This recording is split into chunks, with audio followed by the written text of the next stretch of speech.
célébration de la Journée mondiale de l'environnement est devenue une tradition au niveau international, mais également au niveau national. Parce que c'est en 1972, pour la première fois, que l'Organisation des Nations Unies a décidé d'organiser chaque année cette journée pour marquer l'ouverture de la première conférence organisée par les Nations Unies et dédiée à l'environnement, la conférence de Stockholm. Alors depuis lors, au Sénégal, on l'organise en rapport avec tous les acteurs du développement sur la base du thème qui est retenu par les Nations Unies. Alors cette année, le thème retenu, c'est la désertification, la restauration des terres, mais également la résilience à la sécheresse. Ce thème est d'une importance capitale parce que rappelez-vous que nous sommes dans la décennie de la restauration qui a été décidée par les Nations Unies et nous célébrons également les 30 années de la Convention des Nations Unies lutte contre la désertification, qui est une convention qui interpelle beaucoup plus les pays africains qui sont confrontés à la désertification, mais également à la sécheresse et son lot de conséquences, y compris la dégradation de notre potentiel pédologique, qui est d'une importance capitale pour l'atteinte de nos objectifs en matière de souveraineté alimentaire. Donc c'est un thème d'une grande importance, comme on l'a rappelé ce matin lors de la cérémonie d'ouverture.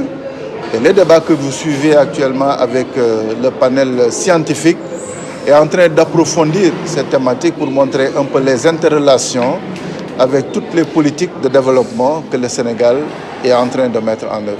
En matière de restauration, le Sénégal est en train de faire des efforts énormes. Parce que, comme vous le savez, le dernier rapport d'évaluation mondiale des forêts, qu'on appelle communément FRA, et qui est élaboré par l'AFAO, a montré que chaque année au Sénégal, on perd environ 40 000 hectares de forêt. C'est trop. Même si la décennie précédente, on était autour de 45 000 hectares. Alors pour un pays qui est menacé par la désertification au nord et la déforestation dans les régions sud du Sénégal qui abritent les derniers bastions forestiers, vous imaginez un peu comment ce chiffre est extrêmement important pour nous. Mais il faut reconnaître quand même que l'État est en train de faire des efforts sur le plan politique, mais également sur le plan institutionnel.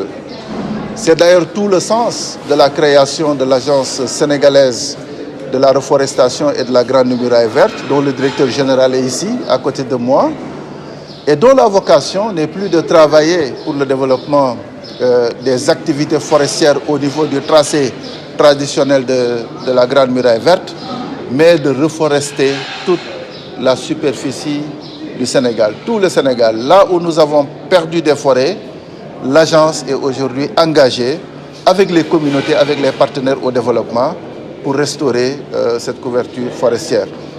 Il y va de notre développement, mais il y va également de l'amélioration des conditions d'existence de nos populations.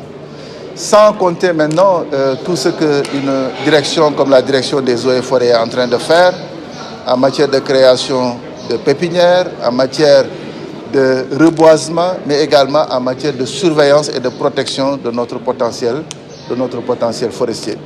Donc c'est pour vous dire qu'aujourd'hui au Sénégal, la question forestière, la question de la déforestation est au cœur des priorités du chef de l'État. Et d'ailleurs, c'est la raison pour laquelle ce matin, en lançant les activités nationales de commémoration de la Journée mondiale de l'environnement, il a posé un acte symbolique en plantant un arbre au sein du Palais de la République. Je veux rappeler d'abord que l'Institut des sciences de l'environnement, depuis sa création en 1979, organise cette journée mondiale de l'environnement. Donc aujourd'hui, c'est juste une répétition de la tradition que l'ISE a dans l'organisation de la journée mondiale de l'environnement. Et à chaque fois que nous organisions cette journée, nous avons l'habitude d'organiser un panel. Et le panel, c'est pour traiter des questions qui sont liées à ce thème. Et cette année, donc, le thème qui traite des questions liées à la sécheresse, à la dégradation des terres, à la résilience des écosystèmes, nous amène à avoir 2 niveaux de panel. Donc le premier qui va traiter de toutes les questions qui sont liées aux initiatives communautaires mais aussi scientifiques dans le domaine de la restauration et de la protection des terres a été développé tout à l'heure. Il y aura un second thème qui va traiter des autres questions liées aussi aux activités biologiques ou aux autres techniques biologiques pour restaurer les terres. Mais il y a aussi la végétalisation comme solution de récupération des terres.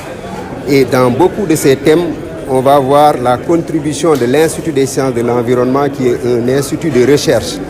Et ces thèmes montrent en fait à suffisance que l'aspect lié à la recherche est un aspect important à mettre en œuvre pour pouvoir donc récupérer nos terres, pour pouvoir donc lutter contre les sécheresses, pour pouvoir aussi réhabiliter les écosystèmes qui sont de plus en plus menacés. Donc l'Institut, pour revenir, nous travaillons sur un domaine assez transversal qui fait que chaque année qu'on a un thème, le thème épouse à suffisance ce que nous faisons dans les différentes équipes de recherche que nous avons à l'Institut. Donc la première présentation a élaboré ou a abordé plutôt les points qui sont liés donc aux équipes de recherche de l'Institut des sciences de l'environnement, et le thème a pu montrer qu'il y a plusieurs équipes de recherche sur toutes les thématiques qui sont liées à l'environnement et sur ces aspects que l'Institut travaille.